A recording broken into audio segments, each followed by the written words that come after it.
Hey Parkside, um, glad you could join us, and I hope you've enjoyed the videos so far as you've been watching them and getting a glimpse of our vision and what's going on. This segment I wanted to spend some time kind of answering some questions people have had, going into more of the detail-oriented kind of stuff. So I'm going to try to address some of the things people have been asking, some questions to be anticipated, that kind of stuff. I'm not going to answer everything, obviously. You might have more questions. Please come to me if you have more questions that I'm not answering. So let me kind of go through some of the details of this. You're the God of this. I talked about the fact that what we need is $3.50. I mean, the bare minimum of that. What that translates into is I've looked at our attendance. We are averaging right now somewhere in the range of about 300 adults on a Sunday morning. Well, you do the math. 300 adults times $3.50 brings us to about $55,000. That's the price of the project thus far. Now, you got to remember, you know, I've talked to the experts, I've asked the questions, you know, Trent has done a lot for me, giving me some ideas. You know, Stacy Barker is really involved with his contacts and all of that. But there's always unforeseen costs. So $55,000, I believe, will get the job done at a bare minimum. Okay.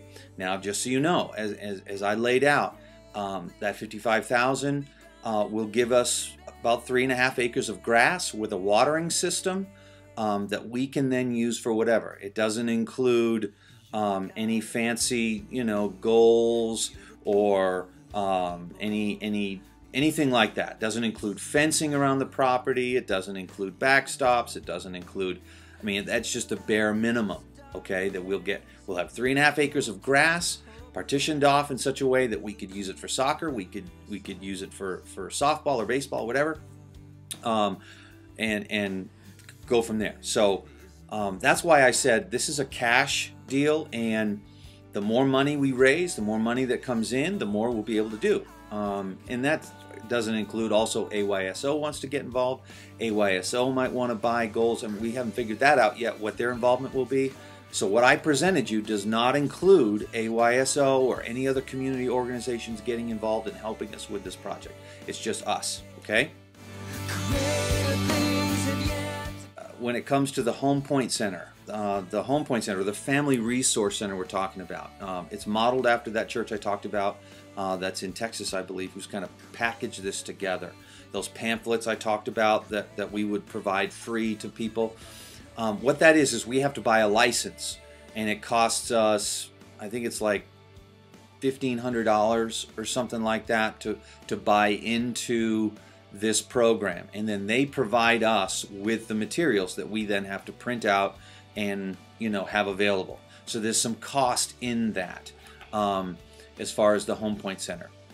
But then going beyond that, you know, the resource part where we would, you know, put books and CDs and DVDs and T-shirts and hats and those kind of things that, you know, are nice to have or good resources for people to purchase. That's above and beyond that. So there is cost. The cost that's in our program is the cost to build it, you know, to frame it out, get it done, to decorate it minimally, and supply it, which includes that, you know, that buy-in licensing fee that for that family center thing. So that's what that means. As far as the family pastor, we had some questions about the family pastor role. So let me kind of talk about that a little bit.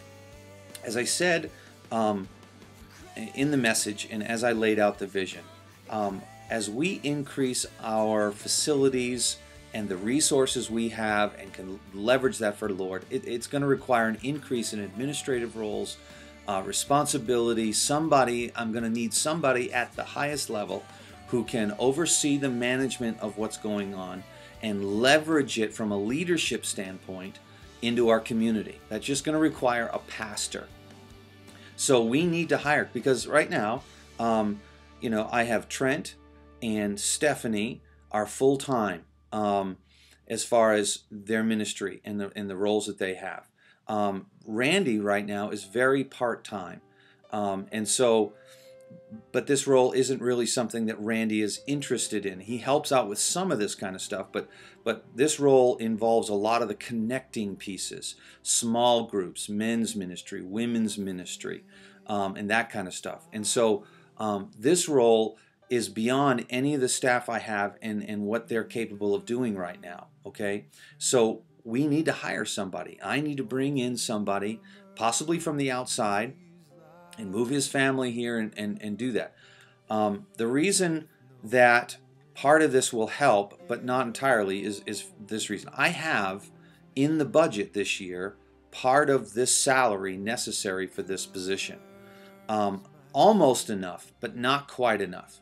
So this campaign will help supplement some of the monies that I need to hire this position and move him here if necessary, and help pay for his salary for that first year. The idea being is that when you hire somebody like this and he can come in and do what we're looking for him to do, help our church connect like never before, connect to the community, outreaching to these families and providing all these opportunities as we've talked about, that he will create enough energy and momentum in his position that he will be able to pay for himself after that year. In other words, there will be enough growth and enough increase in our attendance and numbers and people giving that his salary then, the completion or the whole of his salary will roll into next year's budget. So, or the following years, after this 12-month campaign is done. So that's what that means. So this campaign isn't entirely funding him because we've already got some money set aside for that role. We just don't quite have enough, and I need just a little bit more that will carry us on through. Some of the other things that this involves, just in case you're thinking, the plan right now is if our church responds, as I think they will, and the excitement this generates, the plan is that most, if not all, of this project will be completed this summer. We have a construction plan already in place for the Home Point Center. All we need are the resources to make it happen. Trent's working on that, and we're going to be gathering together our construction workers and people that are good at that kind of thing, who will do the labor. We buy the materials. The construction plan that we have in place is that the Home Point Center, the Family Resource Center we've talked about, will be up and functioning by the beginning of August. I've talked to Stacy Barker and the other guys who are kind of helping with our exterior stuff, the ball fields and all of that. We've backtracked on the timetables, moving the dirt around, figuring out how we have to do that, how we have to put in the watering system, possibly a new well to feed the watering system, all of that, so we can get seed on the ground and we can have ball fields that will be usable by the end of August, beginning of September for the fall season. That's the plan, okay? So there is a plan to do that. Now, it's all going to be dependent upon how much money comes in, the pledges that come in, and how we to do this, because we're not borrowing any money for this project. This is all going to be cash in hand, and as cash comes in, we'll do the project, as well as some of the other stuff. Some people have kind of wondered about some of the other details, like on Sunday as we did, I talked about a sign out front, a marquee sign. It's time for us to get rid of that banner. The truth is, the $55,000 does not include a sign. That's something that if we get more than the $55,000 that is pledged, then we can do some other things like putting in a sign or paving the parking lots, or buying a backstop, or buying goals or bleachers, or some of the other peripheral things that would be nice to have, but just aren't in there, because I wanted this to be bare bones. I wanted it to be something that was simple, that we could do quickly. So that gives you some details as to what's going on, how much money we're talking about, the plan, all of that. I'm super excited about this, and people are coming to me all the time. People are coming out of the woodwork in our church, men who, the dirt movers and the construction people and the planners and architects and all of that. It's amazing. We have the talent and ability in our church.